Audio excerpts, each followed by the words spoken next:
দিনাজপুরের মোকামে আবারও চালের দাম কেন বাড়লো এ প্রসঙ্গে বিস্তারিত জানাবেন সহকর্মী ফখরুল হাসান পলাশ।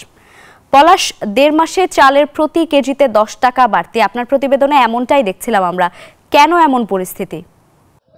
ধন্যবাদ আপনাকে। একদিকে যেমন হাড় কাঁপানো শীত, আরেকদিকে কিন্তু চালের বাজারের যে গরম, আসলে সেটি কিন্তু আসলে মানুষকে অস্বস্তিতে ফেলে দিয়েছে। এবং আপনি যেটি বললেন যে আসলে দিনাজপুরে চালের বাজারের এত দাম কেন, আমি কিন্তু বিভিন্ন ব্যবসায়ী এবং বিশেষ করে মিল মালিকের সাথে কথা বলেছি। তারা বলছেন যে অতিরিক্ত দামে কিন্তু এবার তাদেরকে কিন্তু এই ধান কিনতে হচ্ছে, যার কারণে কিন্তু এই চালের উপরে কিন্তু তার প্রভাব পড়েছে। এবং যেসব চাল কিন্তু আমরা সচরাচর খেয়ে থাকি, সেই চাল কিন্তু বড় মৌসুমে কিন্তু এইসব চাল কিন্তু পাওয়া যায়, যার কারণে একটা বড় একটা গ্যাপ পড়ে গেছে, যার কারণে কিন্তু এই ধানগুলো কিন্তু বিভিন্ন মজুতদাররা কিন্তু তারা কিন্তু এটা মজুত করে কিন্তু এই ধানের দাম কিন্তু বৃদ্ধি করেছে, যার কারণে কিন্তু মিল যেই ধান তারা বস্তায় ২৫০০ টাকার নিচে, কিন্তু সেই ধান কিন্তু এখন ৩২০০ থেকে ৩৩০০ টাকা, বিআর ২৮, ২৯ এবং মিনিকেট জাতের যেসব ধান রয়েছে তারা কিন্তু এত বেশি দামে কিনতে হচ্ছে, যার কারণে কিন্তু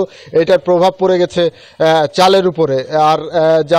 আর বিশেষ করে আরেকটি তথ্য আপনাকে জানিয়ে দিতে চাই যে ধানের যে দাম, সেটি তারা বলছেন যে একেবারে বড় সিজনে যখন ধান বের হবে তখন হয়তোবা এই দাম কমে আসবে, তখন চালের উপরও প্রভাব পড়বে এবং চালের দামও পাশাপাশি কমে আসবে। তো দিনাজপুর থেকে এই ছিল আমার কাছে সর্বশেষ। ফিরে যাচ্ছে আপনার কাছে।